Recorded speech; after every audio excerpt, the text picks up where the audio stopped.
What's poppin', fellas? We're back. What's cracking, kids?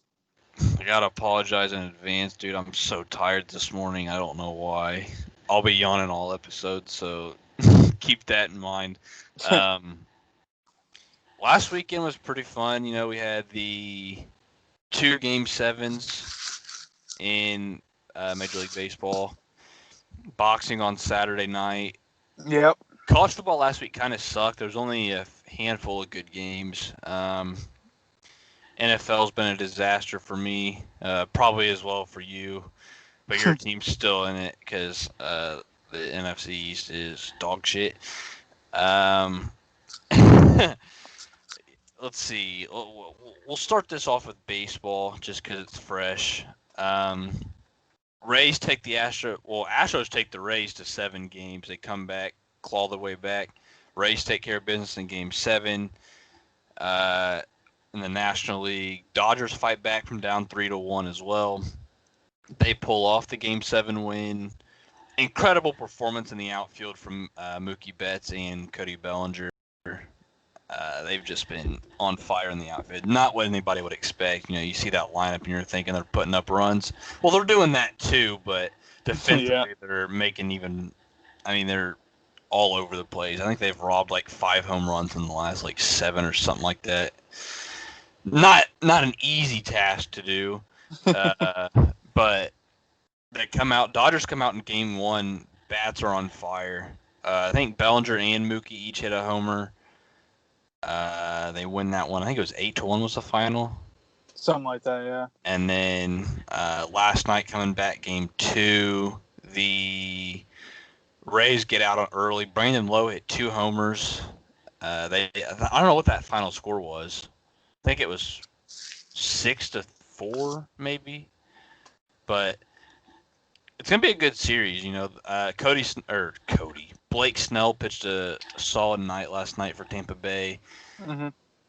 Dodgers chased Glasnow out pretty quick. He went 5 innings, but he was up there in pitch count. He's up over 100 in Game 1.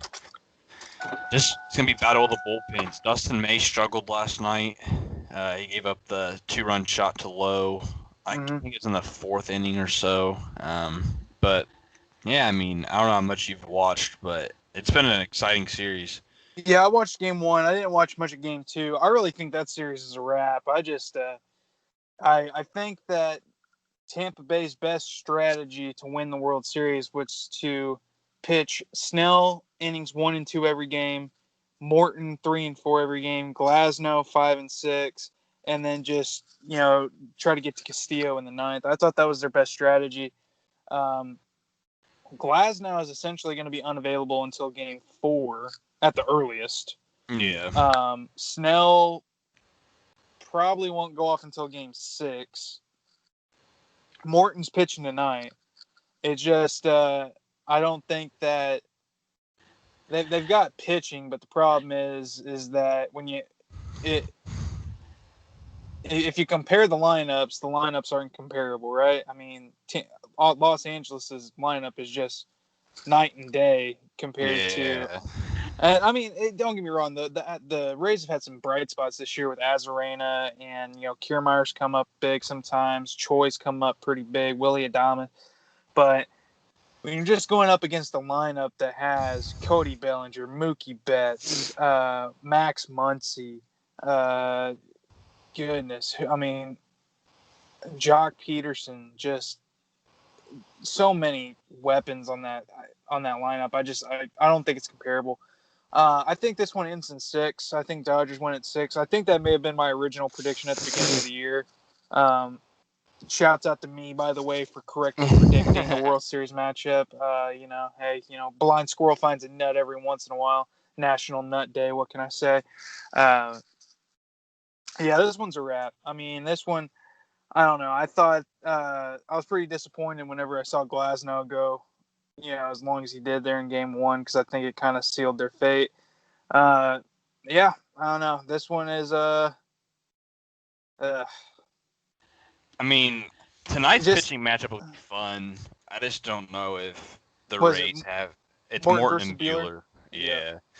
I don't know if the Rays have enough in the tank to to let Morton out-duel Bueller. But, I mean, we'll see. Obviously, anything can happen. The Rays have not necessarily been the like a normal Yeah. team right Yeah, now, for sure. right? So For sure. they like I didn't expect them to win last night, but then again they were going against I don't even know the guy's name that was pitching last night, but I mean that's a pretty heavily in their favor. So Yeah. yeah, we'll see. Is Game 3 tonight or is it tomorrow night? No, I heard that their games 1 through 5 are consecutive. Then they have Monday off, and then Tuesday and Wednesday games 6 and 7 if needed. That's the way I heard. No, they play tomorrow. Oh, they got today off? Yeah, they play Friday, Saturday, Sunday. Okay. I mean, that makes more sense then. Yeah, and then they'll have Monday off and play Tuesday, Wednesday. All right, that makes sense. Yeah. I don't really know. What do you want to jump to next? I don't really have much left on baseball, to be honest. Yeah, I was about to say I don't either. Like I said, it just feels like such a wrap that's not even worth talking about. We can go. Something that I want to touch on. I touched on the 4-belt title fight last weekend in boxing. Vasily Lomachenko. I thought he was just going to wipe the floor with Teofimo Lopez, and boy was I wrong.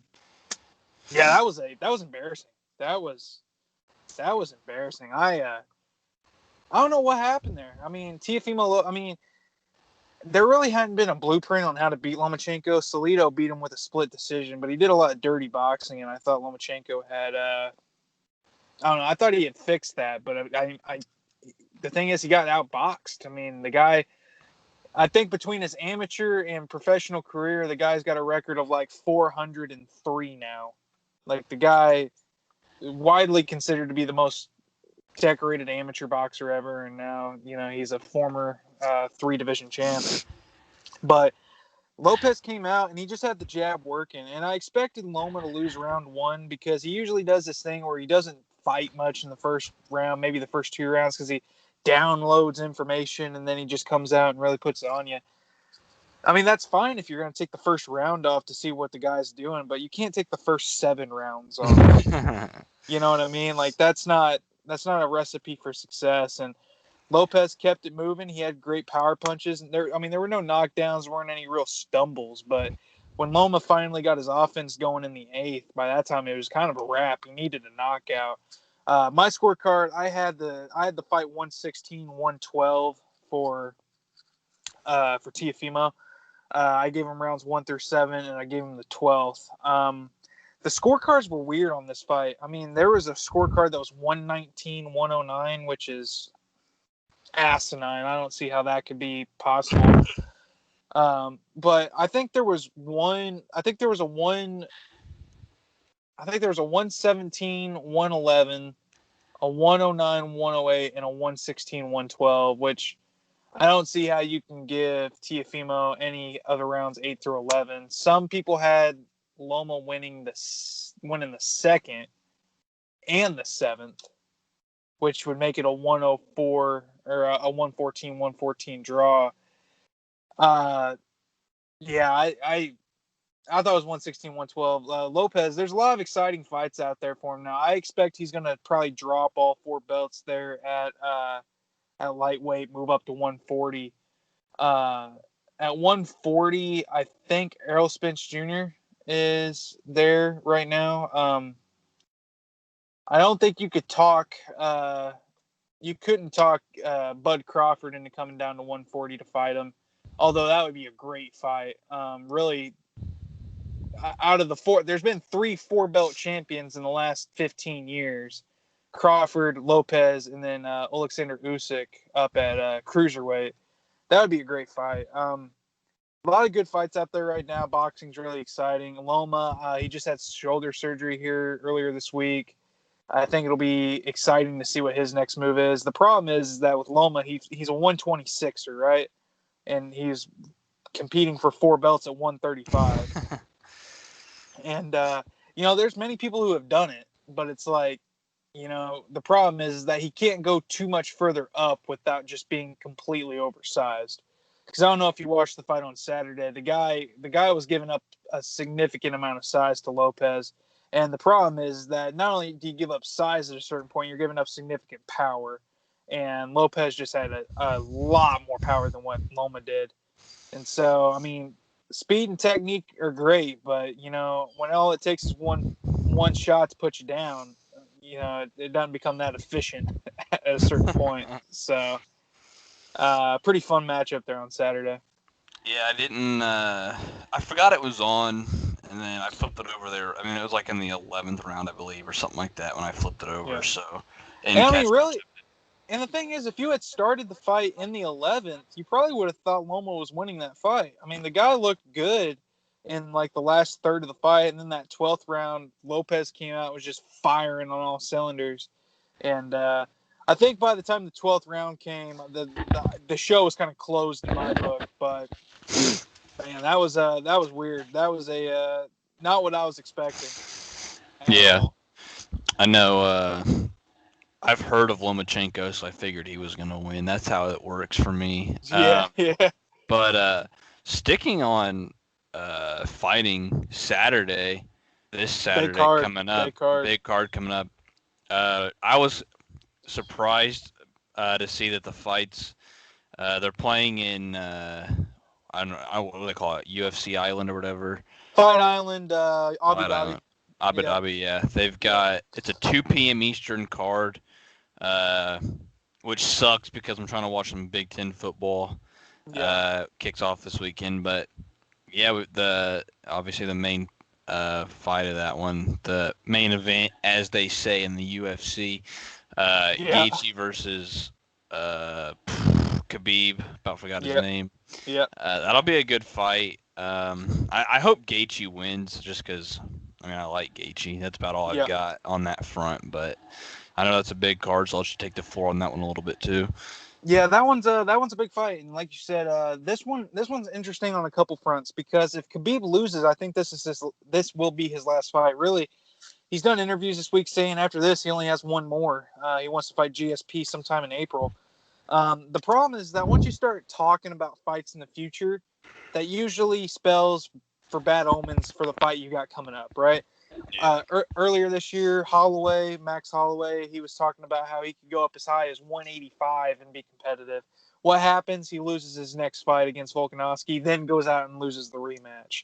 Like, it doesn't usually spell that good. Masvidal, he gets that cover. He starts talking big things. Hey, I want Conor next. I'm going to give this title fight to Nate Diaz. What happens? He goes out and loses every minute against Usman. You have uh, DC talking. Well, I mean, DC was planning on retiring or whatever, but he loses to Miocic. Reyes is saying he was the young crown champ. He wanted John Jones. Well, he loses to Jan Block. I mean, it goes on and on and on and on. Um, Gaethje, this one's interesting because I mean, if you watch that fight back in April against Tony, the guy beat the shit out of Tony. Just all 5 rounds, just made him look human for the first time in years. Gaethje, he is the most violent man in the most violent sport, and I think he is the one. As in 28-1, I think he upsets Khabib on Saturday afternoon, and wins the UFC lightweight championship. That one's going to be a fun one. Really, there's two keys on this one. Khabib's got the greatest double leg takedown the world's ever seen. Gaethje, former All-American wrestler, the guy's got a lot of power. If he can figure out a way to stuff that takedown and just land maybe 3 to 4 to 5 leg kicks in that first round, the whole fight changes. If he can figure out a way to slow down Khabib, if he can telegraph those takedowns, it could be a very long night for Khabib. I think Justin will do it. I've got Gaethje winning. I'm going to take him in a decision. I think it's going to be like a 49-46 decision. I've got Gaethje winning the world title. All right, I like to hear that. Yep. Yeah. So the thing that contradicts that for me, obviously, if it's a fight that kicks off at 1 o'clock in the morning, I'm probably gonna watch it. But Saturday we've got Big Ten resumes play. Yeah, Which I mean, they're about 5 weeks behind the rest of the country. So we've got Ohio State plays at noon. Indiana plays at I think 3:30 against Penn State. Michigan plays Minnesota, I believe. They're both in the top 25. So, I mean, I might tune into the fight back and forth, but I'm definitely not going to pay the whole fee just to watch glimpses of that fight. You know what I mean? I do So, know what you mean. You know, we'll see. it is funny. You know, speaking of Big Ten football, I don't have much to say about it. You know, I haven't been following the college football season as closely as you have, but I do know Nebraska plays Ohio State. I've got Nebraska winning outright. Tell your bookie to keep the points. You're an Nebraska, idiot. Nebraska with a big time upset. They are going to shock the world. We are going to be saying Ohio State were pretenders by Saturday evening. Yeah, I mean, check back here next week and tell me how great I am. Nebraska over Ohio State. Yeah, that's a dumb take. I don't even know what the spread is, but I know Ohio State's covering. Nebraska hasn't been good since they joined the Big Ten. I mean, maybe this is the year Scott Frost turns it around. I doubt it. But you got to start somewhere, and playing Ohio State on the road in Week 1's probably not going to be the best way to get on track.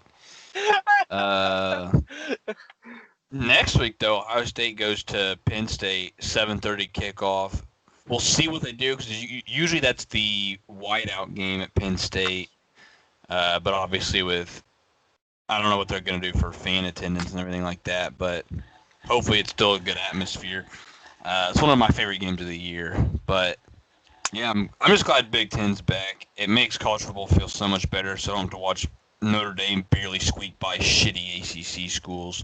Hey now. Every Easy. Saturday at 2:30, Easy. flip on NBC, and we've got a team. Dude, listen. Last week or Don't go disrespecting my boys like that. 2 weeks ago, Georgia Tech played Louisville, and Georgia Tech won 46-27. Right? Okay. Georgia Tech goes to Clemson the next week and gets beat 73-7. It's like 52-7 at the half. Okay. I mean, you know, maybe they had some COVID, you know, positives. Maybe they had some injuries. Notre Dame plays Louisville, who got beat by the team who got stomped. Beat them 12-7. Hey, Louisville came to play. Okay. I don't know about that one, boss. And people are still sitting here trying to tell me that the ACC is. First of all, I don't understand why Notre Dame gets to choose a conference and they choose the ACC as if they're anywhere close to the Atlantic Coast. I mean, put them in the Big Ten, you cowards. You're right. Play Ohio State. Play Wisconsin. You're going to eat your shit stomped. And you're telling me they're going to beat Clemson. Okay. They got Ohio State. Notre Dame's got a handful of tough games coming up. They've got Clemson in about 3 weeks, and they've got North Carolina, I think, the week after that. North Carolina is fake, though. Let's be real. Listen, for Notre Dame standards, that's a tough game. A team because look, they put them in the top 5 at one point this season. So when Notre Dame beats them by 3, they can say they beat a top 5 team and bump Notre Dame back up. That's how they do it. They always get the Lou Holtz treatment. It's bullshit. The Lou Holtz treatment. But I mean, I don't want to rant about Notre Dame. You can literally just scroll through my Twitter and you'll find it every Saturday. They're for real. They are for real. Those South Bend people. That get roasted. I don't have anything really else for college football, but I mean, hey, we're already talking football. Let's jump into some picks. Let's do it. We had Actually, I was going to say, before we jump into this week's piece, let's talk about last week. Last week, how did we do? All right. This was your best week of the season. You On went the five comeback, and baby. you went 5-1 on the money line and in the spread. You also hit your lock. Yeah, needed Brings you, overtime to do it though. Needed yeah, overtime you to do it. did. That was a fun game. That was. Tennessee and Houston. Now I will say that catch at the end of regulation, the AJ Brown touchdown. I don't know if that was in, Hey, he's on but my fantasy team. I think it was a catch. Uh, your total on the season, you're 23-13 on the money line, 17-19 on the spread. okay. You're getting there. You went 1-5 last week. It's hard to bounce back, but you did. You're 4-2 on your locks. Last week I was 5-1 on the money line, 4-2 against the spread. Missed my lock again. 2-4 on locks, 22-14 on spread, and 25-11 on the money line. That's a really good money line. Really good Yeah. spread too. Really good spread. Over my last 3 weeks, I'm 15-3 on the money line. Not bad at all there, Jack. No You need it. spree. You really need to get your pick or your locks in order. Whatever you think your lock's gonna be, just trash it. Just choose something else. It's okay. My backup last week would have lost too. Ooh. But yeah, not a good week. This week's slate of games, I don't really like a whole lot either. The last few weeks have been bad. On the bright side, there's no Vikings game on Sunday. On the bright side, they get their official bye week. They've had an unofficial bye week 6 times this season. They just traded Yannick Ngakoue right as we started the show, so that's twice this year. There's been breaking news with the Vikings trade involving Yannick Ngakoue, middle of a podcast. Yeah. Shout out to them. So they traded a second round pick and a conditional 5th for him about a week before the season started. They just traded him for a 3rd round pick and a conditional 5th. So they traded a second for a 3rd round pick for 6 games of a pass rusher. Now he's gone. MVP, baby. It's brutal. He's the only guy on their defensive line that has any sacks. I don't see the Neil Hunter coming back this season. Don't understand what the play is here. But Ngakoue goes to the Ravens, who, honestly, that's a huge move for them, and it gives them another weapon on defense. They've already got the best secondary in football. Now they're getting a star pass rusher. Just going to take them over the top. I think that puts them on par with best defense in football, probably best team in football. I'm sorry, Colts fans, but the Colts aren't the best defense in football, despite playing the Bears once and that being the best team they've played. Joe Burrow just threw for like 330 yards.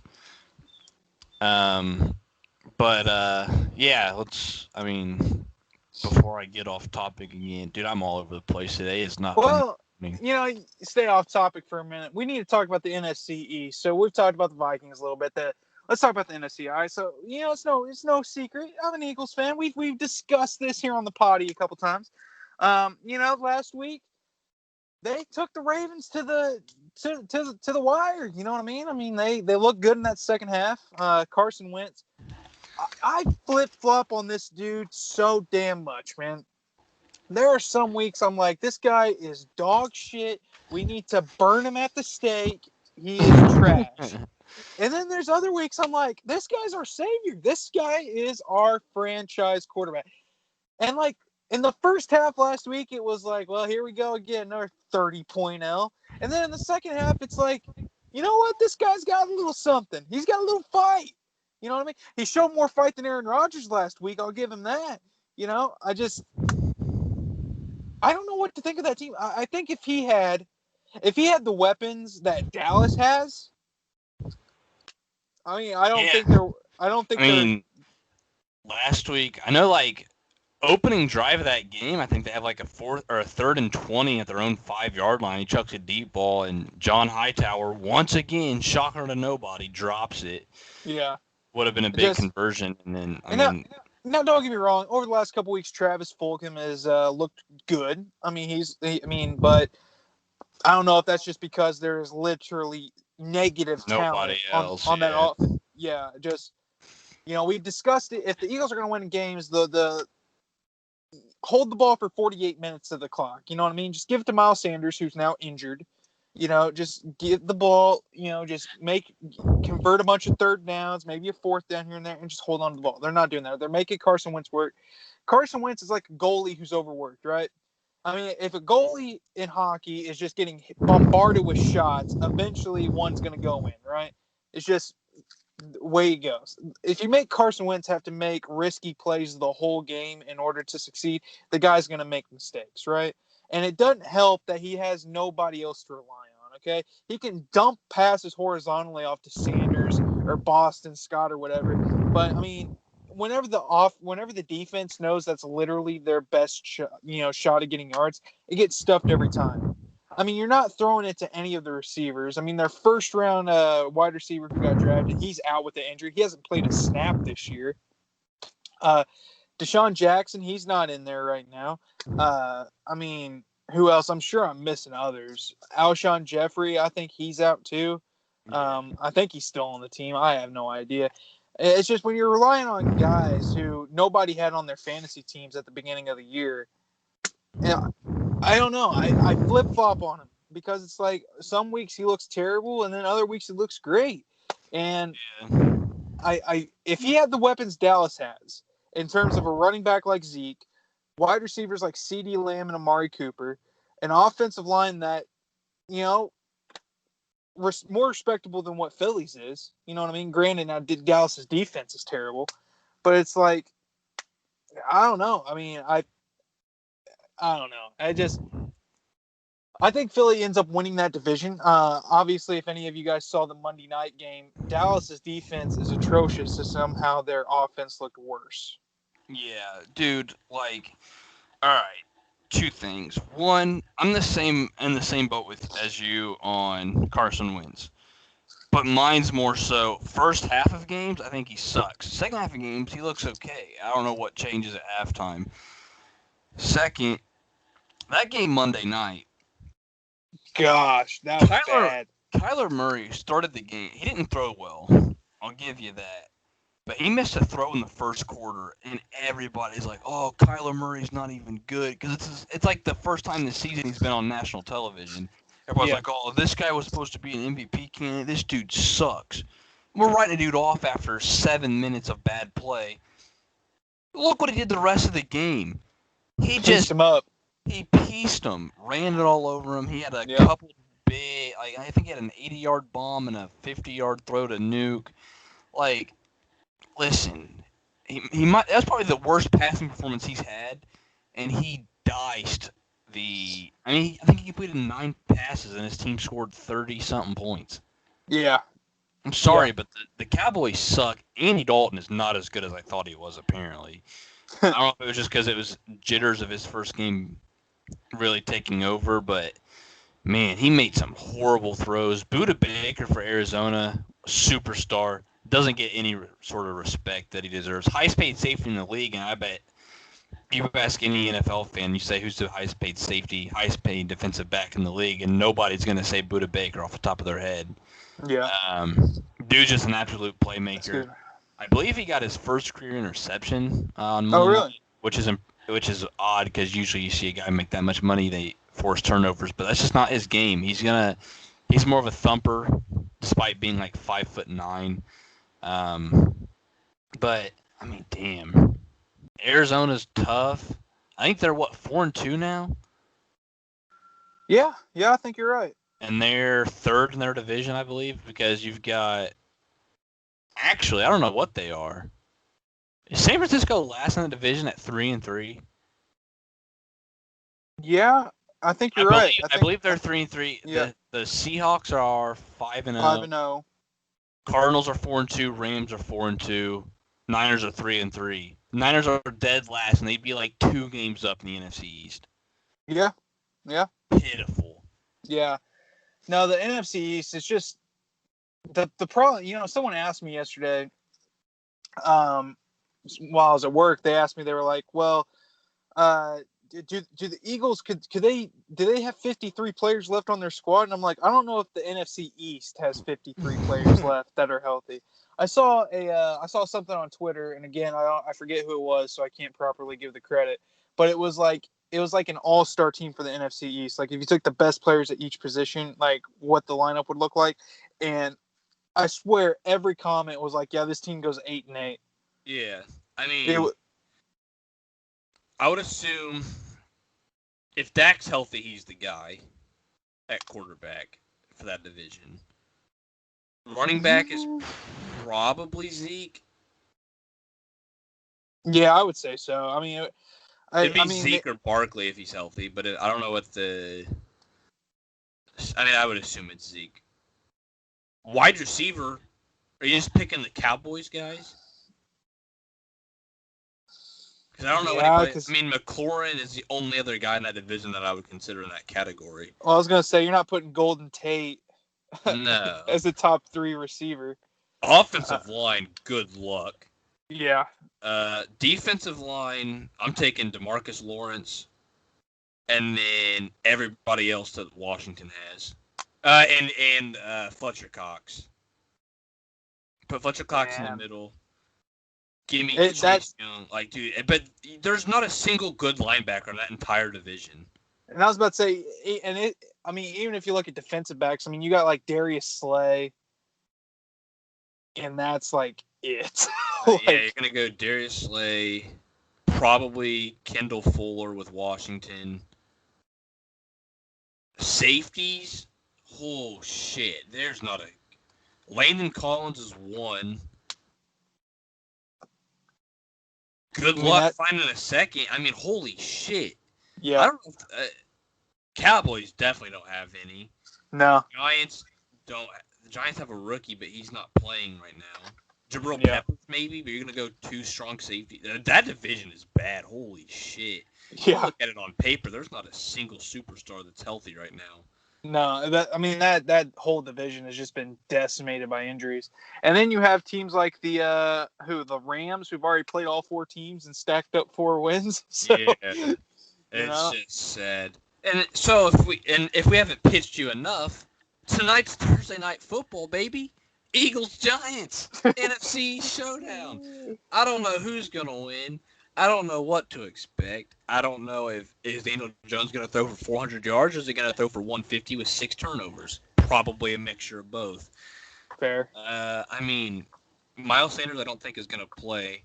No. Of course, last week this is what I don't get. Every week that I've watched Philly, he's busted a long run. Yep. Like I think this week he had like a 70-something yarder and he fumbled it at the 1 and Arcega Whiteside picked up for a touchdown. Thank God it didn't cost me a win. But the dude's your best player, and they're giving him 11 carries a game. Hey, yeah, Philly, don't overthink it, dude. Yeah, I mean... It's just... What's Philly right now? They 1-4-1. Yeah. Giants are 1-5. Washington's 1-5. Dallas is 2-4. Oh, my God. Well, I was going to say, let's keep it a buck. New York should be leading that division. And they beat Dallas last week and they don't piss it away. They are leading that division. Like, I think, what is it? The only wins in that division are against each other. Is that right? You see, Dallas beat New York. Well, New York beat Washington. Washington beat Philly. Who's Philly's one win against? Shoot, who is Philly's one win against? Maybe New York? Hang on, let me think. Cincinnati. Yeah. They haven't played Dallas yet. They lost to lost to Pittsburgh. They lost to Baltimore. Who is their one win against? Damn it, come on. Load. Oh, they beat the Sunday night game against San Francisco. Oh. What? They beat... This is what I don't get. Philly gets not blown out. They get beat handily by Washington. After blowing a 17-point lead. Yeah. Blown out by the Rams. Tie Cincinnati. lose a good one to Pittsburgh, but they were down pretty much the whole game. Lose a close one to Baltimore and beat the Niners. Yeah. Why are they struggling with the dog shit teams and competing with the good ones? But I now, don't know, man. looking at their schedule, they've got Giants, Cowboys, Giants again, Browns, Seahawks, Packers. They might not win a game outside of the Giants. They might split with the Giants. God, dude. Are they going to go like 2-13-1? No, a lot of people thinking they're winning that division at 6-9-1, dude. I mean, honestly, that wouldn't even surprise me. It's so bad. Dude, you can either, like, somebody in that division is going to get the 20th pick, be a half a game up on the team who didn't make the playoffs, and they're going to have, like, the third pick. That is bonkers. Holy shit, dude. I mean, shouts out the NFC East. Absolutely the worst division in football, and it pretty much has been for a while. Yeah. But yeah, I guess tonight's game. I mean, it doesn't help that like every team in that division has a superstar that's injured, you know, or well, I don't know if I should say superstar, but like one of their most important pieces is injured, you know, between Miles Sanders, Saquon Barkley, Dak Prescott, Washington, insert player here, you know what I mean? Just that division's terrible, man. But hey, remember when they thought Dwayne Haskins was the problem? God, dude. They definitely went for it on purpose last week to try to secure that number one pick. But, hey, you already won a game. You're not getting the number one pick, buddy. That's a bold prediction. The Jets are not putting up a fight. The Jets, which we'll get to here in a second, the Jets don't stand a chance this year to put up a win. They just played a backup quarterback and got shut out. So, yeah. Gracious. A Super Bowl winning backup quarterback, by the way. So let's get into this week's picks. Like you mentioned, Thursday night football, New York on the road at Philadelphia. Philadelphia is minus 4.5 point favorites as of this morning. This one, someone has to win or tie. I'm going to take Philly. I got Philly minus 4.5. I think Philly. Man, this is a big opportunity for him to. This is a big opportunity to maybe get the lead back in that division. Dallas is playing Washington this week. So either if Philly loses this game, either Washington is going to go a half game up on them, or Dallas is going to go up a game and a half. So I really think for Philadelphia, this is kind of must win. Of course, the same could be said for New York as well, because New York's only a half game back. And if they can split the season series with Dallas later this year, who knows? This one, I just think Philadelphia, with it being at home, short week, New York, they are coming off their first win of the year. Gosh, this one is so fun to watch. Like, yeah, this one's just bad.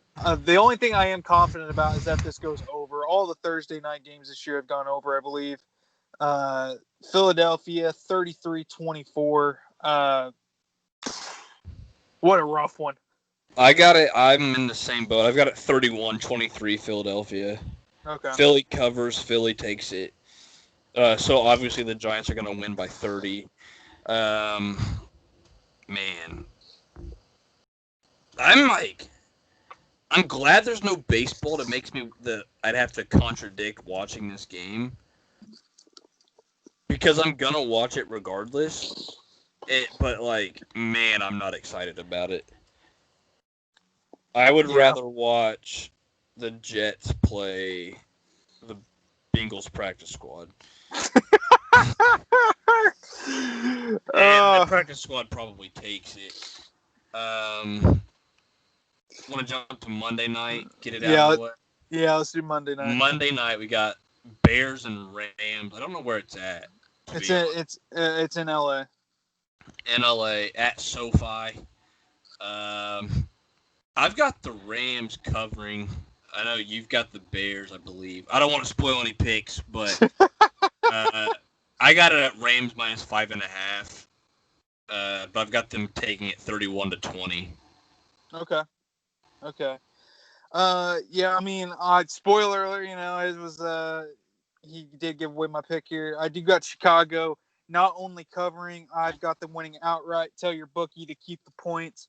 This one's going to be an absolute terrible game. This one is not going to be for the, this one is not going to be for the faint of heart. This one's going to be 17-13. Chicago wins.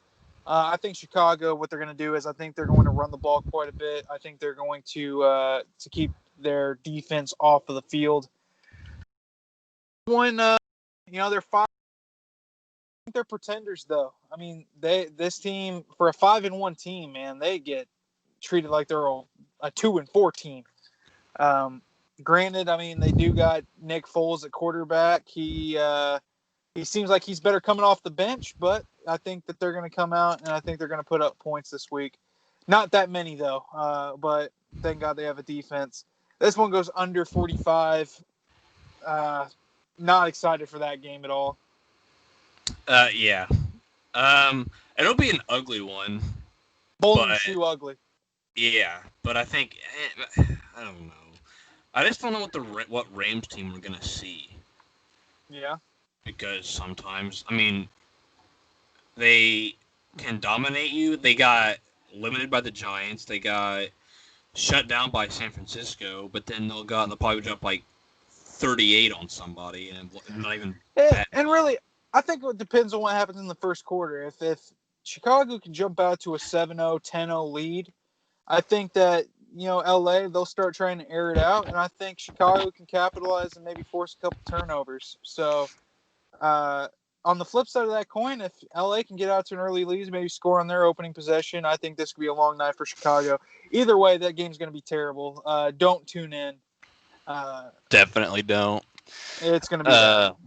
But all right. So we both we split that one. We don't usually split those. Yeah. But here's one I hope we can agree on. Buffalo minus 13 against the Jets. I don't know about you, but I'm never putting any sort of or okay. Well, I mean, credit on the Jets. Hold on now. Hold on. Well, let's take into consideration some of the factors here. This game is being played in the Meadowlands. They are 0-6 or 0-5 or no, they're 0-6, aren't they? I don't know. I think they're 0-6. They are playing for Adam Gase's job. I mean, there's only so many weeks we can play the is Adam Gase going to get fired this week game. There's only so many weeks we can play it. That being said, I think we're going to play it for at least one more week. Yes, Buffalo covers. They're a 13-point favorite on the road. I had Miami covering last week on the road, 24-9. I got the 24 part right. The 9 part was giving New York way too much credit. Way too much. I am going to, however, give them the same amount of credit against a Buffalo defense that I think is significantly better than Miami's. I've got it 28-9. If New York gets shut out again, I don't see how Adam Gase stays for another week. But we've said that for the last 4 weeks. I've been saying it for a year and a half. Peyton Manning's word must be gold, dude. Dude, for real.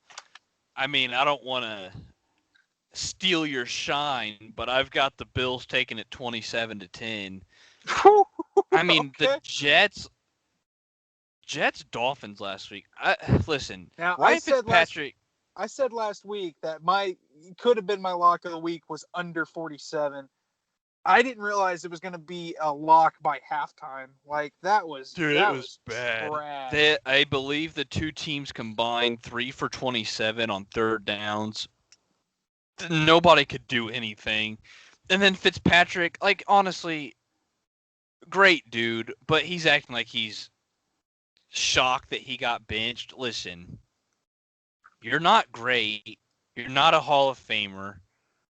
You know damn well that Tua's the guy. you're hitting your bye week, which is the time to convert a guy if you're ever going to do it this season. I mean, yeah, you probably want to throw Tua out there to start against the Jets anyway, rather than his first game being against the Rams. But like when Tua got those snaps at the end of the game, you knew it was over. He got like 6 snaps to end it. Boom, it's his team.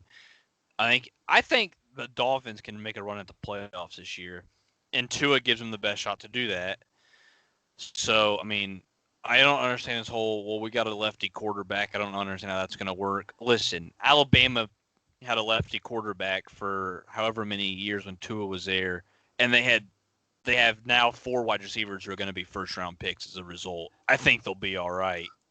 Now, is he the only lefty quarterback that's starting now in the NFL?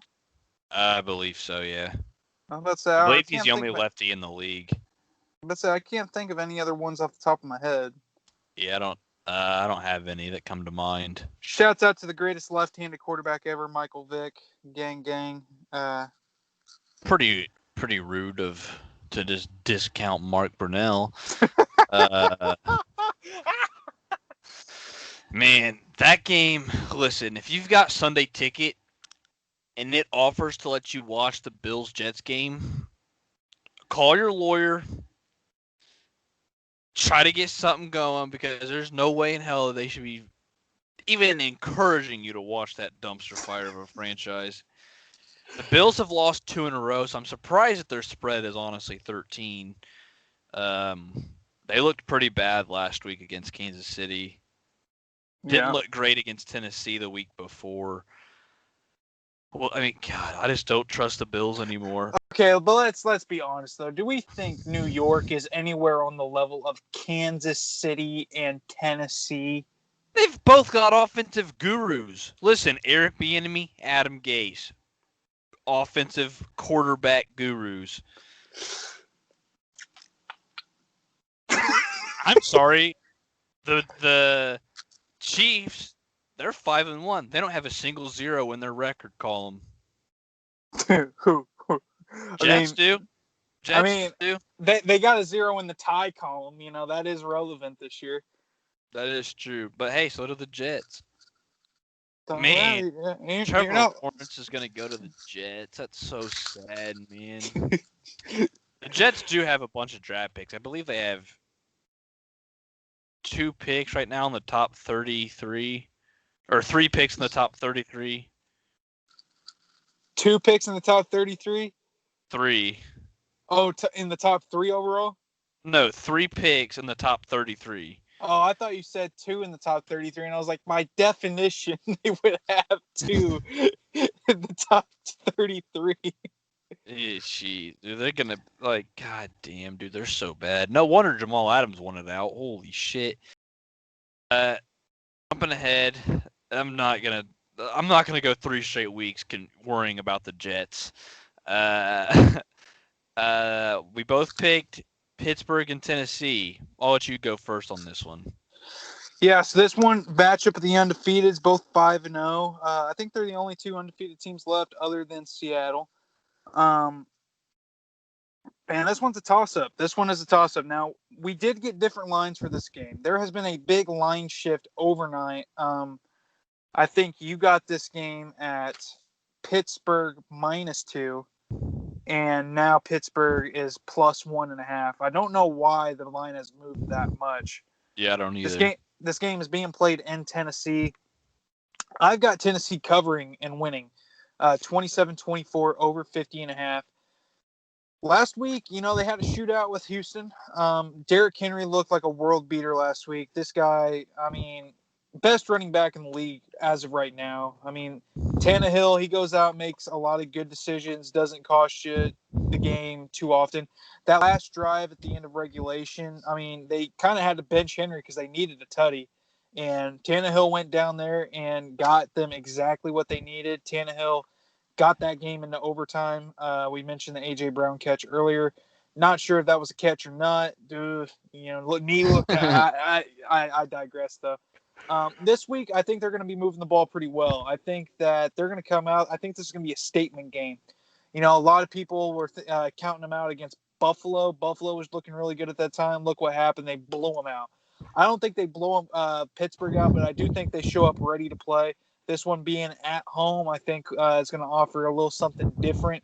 I think they're going to give Derrick Henry a steady dose of just run action. 27-24. I think Tennessee, I think they go to 6-0. And I think Tennessee could shock some people this year. I think they could go 13-3, 14-2. They could be the ones that have the bye week in the postseason this year. I think they're really. I mean, man, I like Tennessee, but I have concerns about losing Taylor Lewan, who's one of the best left tackles in football. He tore his ACL last week. I don't know. Their backup, I think, is Samilio or something like that. I just don't trust it a whole lot. I think that's going to hinder Derrick Henry a little bit. Not enough to make it to where he's not obviously one of the best backs in football, but I don't know, man. This backup's first start's going to come against the Steelers' defensive line of pass rush of Bud Dupree and T.J. Watt and Cam Hayward. I just don't like that for him. I've got the Steelers -2. Final, I've got it 30-23 Pittsburgh. Pittsburgh's been putting up points lately. Their offense has kind of come to life. I think they beat Cleveland like 38-7 last week. Got Baker Mayfield benched. They put up 38 on Philly, which not a great defense. Tennessee's defense hasn't been great. I mean, it's gave up 36 to Houston, gave up 30 to Minnesota, gave up I don't know what they gave up to Buffalo. Gave like 24, I thought. Oh, no, maybe it was 16. Something like that. Yeah. But, yeah, I don't know. I just team. They're kind of getting back to what we expect them to be with Big Ben. Run game hasn't been like anything super impressive, but they've got obviously weapons for days on the outside.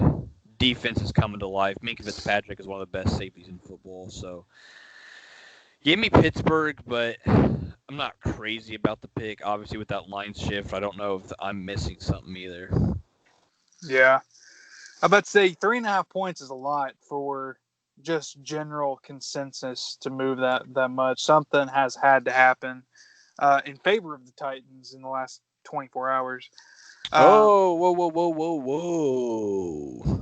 Ravens are about to sign a free agent wide receiver. Well, we got an idea of who that could be. Who do you think? Probably Antonio Brown, wouldn't it? That's what I would have thought. No.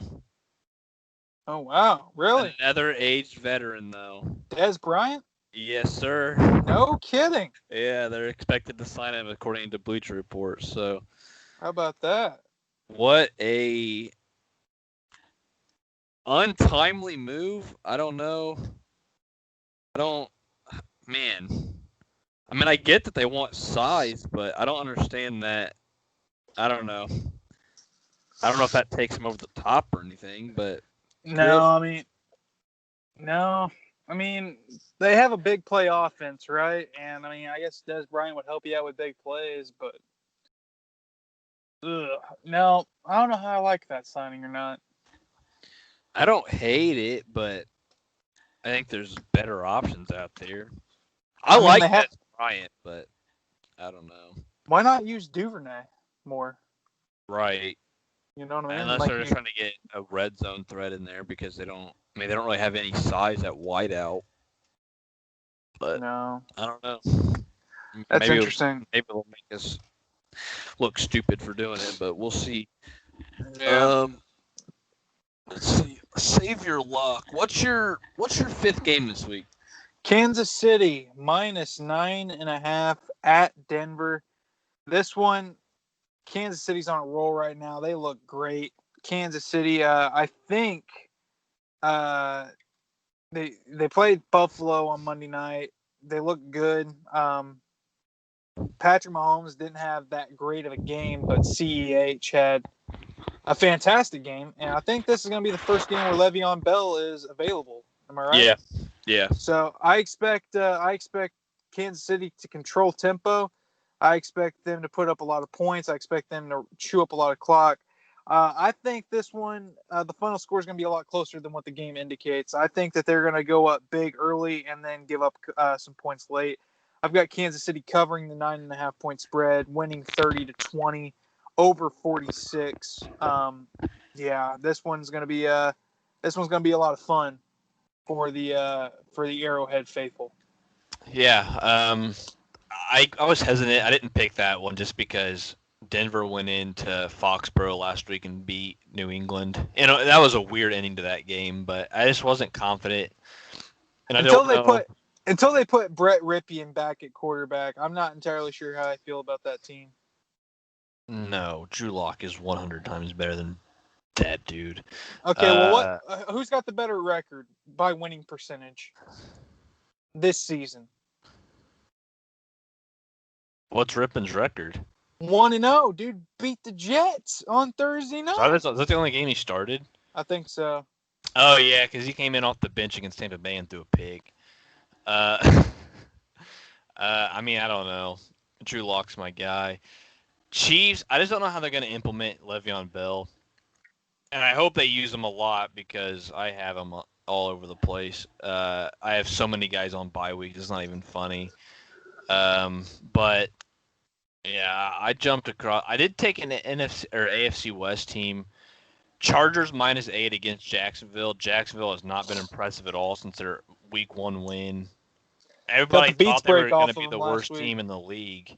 Yep. And they're kind of playing like it now. If it weren't for the Jets, let's see, where's that game at? I have the Chargers winning at 30-17. Okay. It's at home in Los Angeles. Long trip for the Jags. I still don't think Gardner Minshew's the guy. I know like everybody loves the dude. I just don't think he's a franchise guy. I don't think you can. I mean, he is a top 32 quarterback right now, though. Barely. I just don't trust it enough to say if you have a top 10 pick, you're not taking a quarterback. I mean, let's say that they go on just an abysmal streak and get like the number 3 or 4 pick. You know, who says if they draft Etienne or Najee, like that team doesn't turn around? You know what I mean? Me. They've drafted a running back at number 4 overall before. That clearly didn't work out. And that's a perfect segue because that guy, Leonard Fournette, goes to Tampa Bay. Tampa Bay is my lock this week. Okay. -3 against the Vegas Raiders in Vegas. Football. Last week they just made Aaron Rodgers look like Kirk Cousins. Bucks defense. Listen, I was saying it basically into last season and then all summer. Bucks defense is more scary than their offense. They've got young talent all over the place. They've got pass rushers. They got Vita Vea in the middle. They got Devin White, Levante David, who is the most disrespected linebacker in football. He's probably the best linebacker the league's seen outside of Kuechly and Bobby Wagner in the last decade. And he doesn't get credit. He's consistently top of his game. Young secondaries coming and making plays. Rookie Antoine Winfield Jr. is one of the best young guys in football. Arguably Rookie of the Year on the defensive side. And their offense obviously has the firepower. Ronald Jones, which, hey, everybody wanted to write him off after 2 years because he got off to a slow start. You put an offense around him that's not turning the ball over 37 times a game, and he's getting consistent touches. He's making the most of them. He's averaging like 6 or something a carry over the last few weeks. Buccaneers are tough, man. They're kind of, I mean, they didn't have a preseason. They didn't get to work things out. They're kind of getting into mid-season form, which is what you kind of feared when you looked at their roster on paper. Obviously, still can make a deep run. Gronkowski's getting more utilized in their offense. Raiders still don't scare me whatsoever, despite beating the Chiefs 2 weeks ago. I just don't trust Derek Carr. I don't care. I liked him after his first couple years. He fell off. He hasn't been the same. He doesn't try anything down the field. He takes like one deep shot to Henry Ruggs a game, and that's it. I don't trust him. Give me the Bucks. Yeah, I respect it. I fully expect Vegas to win outright since that is your lock of the week, and we know how you Yeah. bet on locks. So I'm glad I stayed away from that game. My lock of the week: Cleveland -3 on the road against Cincinnati. Cleveland, this is I think they have two different teams, right? They have the team that plays the NFC North, and they have the team that plays everybody else, or the AFC North. Yeah, my bad. They in every game that has not been against AFC North opponents, they've looked great, man. They've looked. They blew the brakes off of pretty much everybody they played, and then they play the Steelers and the Ravens, and I think they lose 38-7 and 38-7, which is impressive, really. Yeah. Um, Consistency is key. Oh, it is, man. It is. Uh, Cincinnati, though, I don't think is on the par with either one of them. I think after getting embarrassed last week, Cleveland's going to come out and they're just going to they're going to let it air out. I think that they realize they have a very good chance of making the playoffs this year, and if they're going to make it, they need to win this game. These are the type of games that you can't afford to lose in a season where you're trying to make the postseason. Um, I've got Cleveland winning 37-30 over 50. I feel like this one, I think over 50 is more comfortable than the actual spread itself. I think they're going to come out. I think both teams are going to put up a lot of points. I think it's going to be a really fun game to watch on Sunday. Cleveland, that's my lock of the week. Yeah, and don't forget these two met up. I think it was week 2 on Thursday Night Football. Most exciting Thursday night game of the season to this point. Burrow and Mayfield were phenomenal to watch. I really like Burrow. Him and T. Higgins are kind of forming a little bit of a 1-2 punch over there. 9-85, it's Carson Palmer and Ocho Cinco all over again. Burrow, I bought his jersey this week because that dude's going to be in Cincinnati a long time. A lot of people wanted to write him off as a prospect, saying he was part of the system at LSU. Well, guess what? He's gone. LSU sucks, and he's balling out in the NFL. So I don't know. I forgot to give him my score. I have the Bucks winning 31-14 Sunday night, by the way.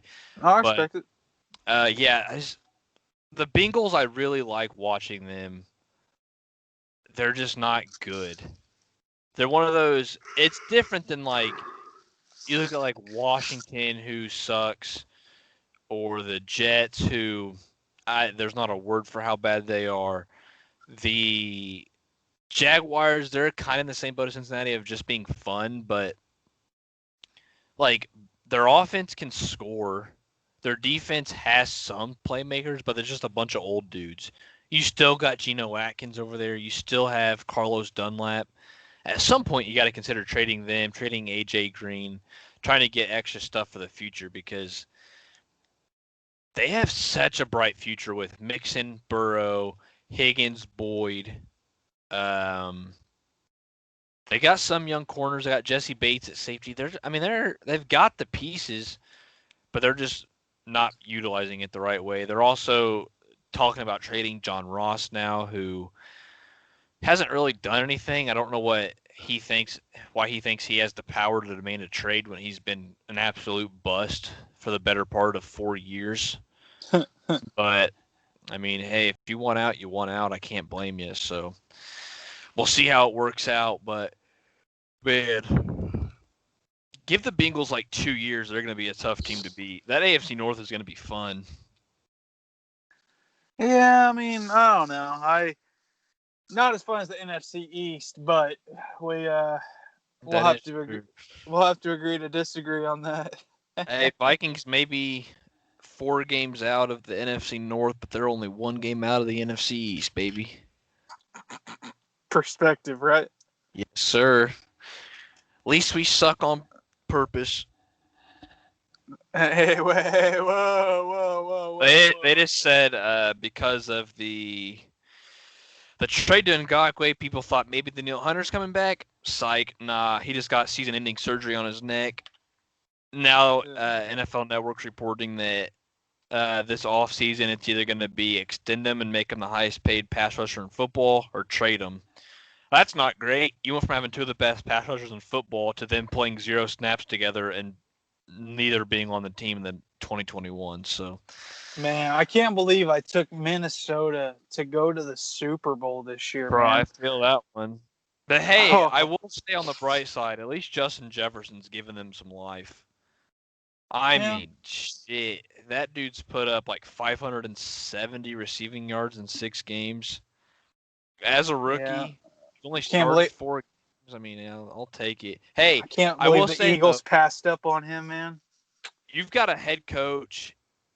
If Mike Zimmer's fired, you're gonna have a head coach opening for a team who has Dalvin Cook, maybe Adam Thielen, Irv Smith Jr., Justin Jefferson, maybe Daniil Hunter and Eric Kendricks on the defensive side. That's a lot of young talent, a lot of superstars Yep. in the making. That's a tough spot for a coach to turn down. If you can guarantee that you're getting a top 5 pick and you can go get the quarterback you want in the draft, or at least one of the top 3 quarterbacks, you can lure in any head coach. You can turn that team around in a heartbeat. Who's to say that the Vikings don't end up with Eric Bieniemy or Robert Saleh, who's a defensive guy? There's a couple. I can't. There's one that's drawing a blank. Josh McDaniels in New England. He could still come over. I mean, they can turn this around quickly. They just got to find a way to get rid of Kirk Cousins, man. You got to find a way to eat that $3 billion contract that he's got to throw 8 touchdowns and 40 interceptions this season. I really think they should give Kirk Cousins more money for how valuable he's been to Minnesota's offense this year. Yeah. I mean, he's been something. I'm just hoping he picks his shit up and does well enough to make San Francisco think he's worth a trade. Just play with Shanahan. Shanahan likes him. Go trade him. We will eat his guaranteed salary as long as you guys forfeit the dead cap. That's all it takes. Oh, okay. So instead of being $40 million the whole next year, we're only like $20 million. Yeah. Make something work, because damn, they cannot live under Kirk Cousins, man. Offensive line's dog shit. Defensive line, dog shit. Now it's even more dog shit. It's like white dog shit now. White dog shit. The secondary isn't good. I mean, Matt Ryan didn't throw a touchdown pass in damn near 3 straight games, and he comes in and just diced him for like 370 yards and 4 touchdowns.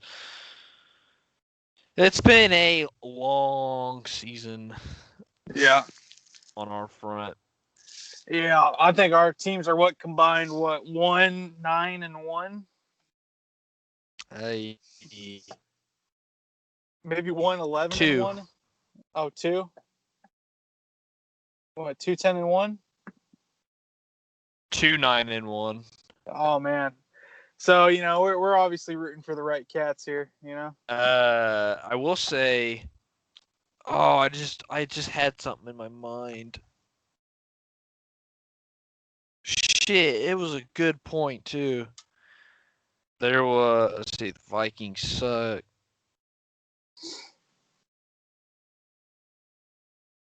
Oh, I can't think of what it was. Damn it. Live on the pod, folks. Live on the pod. Yeah. First take, man. It's going to piss me off, too. I had it. Shit, man. What were we just talking about? Kirk Cousins? Kirk Cousins. Our team's being terrible? Yeah, our teams do suck. Oh, so the Vikings, right? So if you finish your division in last place, you play other last place finishers the next year. As part of your schedule, you just play like same place finishers in the other conference or in the same conference as you, and then you play your whoever's like on the opposite conference, that whatever division. Yeah. Well, if the Vikings finish in last place this year, no matter what, they play the entire NFC West because that's their division that they have to play. The only benefit is they're getting the worst team in the NFC East, which is going to be a bad team regardless, and the last place team in the AFC South, which is probably going to be Atlanta, who's going to have a rookie quarterback, probably going to have Justin Fields or Trey Lance if they don't pick it up. So their prize for sucking this year is, oh well, you get the Seahawks, the Niners, the Cardinals, and the Rams. It's oh good luck. Oh shit, that's super fun. I appreciate the generosity. timing and the generosity from the NFL. Jeez, man. It doesn't get better. It gets worse before it gets better. And I've been waiting since '97, and I'm still waiting. And I'll still be here next year and the year after that. Facts. Oh, and super off topic. Pacers finally hired their new head coach. Okay. Nate Bjorkgren, assistant with the Raptors the last 3 seasons, I believe. Mm-hmm. They basically say he's a Nick Nurse clone. That's not a bad. No. Dude's won a title. Yeah, he has. He won a G League title, I believe. He jumped straight from high school to the G League about a decade ago. Worked his way up. Pacers finally have a future, it looks like. So they went from Nate to Nate, but whatever. They'll be all right. They'll just trade Vic and waste everybody's prime again. It's fine. But yeah, I don't really have anything else this week. I'm kind of out of it. Same. You got anything you want to add? No, I mean the Leafs signed Joe Thornton, so they have 3 number 1 draft picks on their roster between Matthews, Tavares, and Thornton. The only thing is that Thornton was drafted in like '97. Tavares was drafted in '09, and Matthews was in '15. So it's not like that team is like young. Or like yeah. The Leafs, they've got a good problem. They've got a lot of talent, but they don't have that many roster spots. So it'll be interesting to see who they move and who they keep up. Their top 6 is looking really good. They just re-signed Mikovev, or I forget how to say his name. His nickname's Soup. He re-signed yesterday, re-signed for pretty cheap. The only restricted free agent they have left to sign is Dermott. Their lines, their top 6 looks pretty good. Their third line looks even really good. It'll be interesting to see where they fit Robertson in at. That'll be fun. Their blue line, man, they could really use they really do need a true number 1 on their blue line. Riley and Brody, Muzzin and Hull, that's great, but I don't know. I don't know how I feel about it. That team's going to be fun to watch this year. I think they're playoff contenders, but I think they're still a step away from being Stanley Cup contenders. So, yeah. And then the Knicks, nothing new to report with the Knicks. They're still dumpster fire, trash can, despicable. That seems a little harsh for the best team in basketball, but your words, not mine. Your words, buddy, not mine. Hey, some teams are just built to win now, dude. I hate you. Dude, they've got... I don't even know who's on their team, if I'm being 100% honest with you. R.J. Barrett, Mitchell Robinson, Blake Ntilikina, Dennis Smith Jr. Yeah. Yeah, dude, they're real good. Yeah. No, they're trash. They're trash. Maybe they'll draft Obi Toppin or LaMelo Ball. I want the Pacers to get LaMelo Ball, if I'm being honest. Really? Yeah, trade Vic. Trade Vic and Miles. Get LaMelo. I don't care. Pacers are going to suck. They might as well go all out. But, Yeah, God, dude, this week sucked. Man, I apologize. This morning has not been my morning. I woke up about 15 minutes late. Uh, yeah, my picks, I'm not even confident at all in any of them. There's no Vikings game Sunday, so I can't waste my day. I'll probably just watch Premier League. Champions League kicked off this week, which is fun. United beat PSG. Nobody saw that one coming. I'll take that. Real Madrid lost to Shakhtar. I mean, Yeah. damn. Everybody saw it coming. Uh, yeah, I mean, I don't really have anything else. I might just call it on that. Yeah. I was about to say, I don't got anything else either, man. Man, what a brutal day. I might go make some lunch, I guess, but Same. and hope you folks enjoy this dumpster fire. We'll call this the Jets of episodes. Yeah, we'll be back next week. Man, if we have, yeah, whatever. That's all I got. God, it's been rough. All right, peace out, fellas. We will Take it catch easy, you guys guys. next weekend. Oh. Yeesh.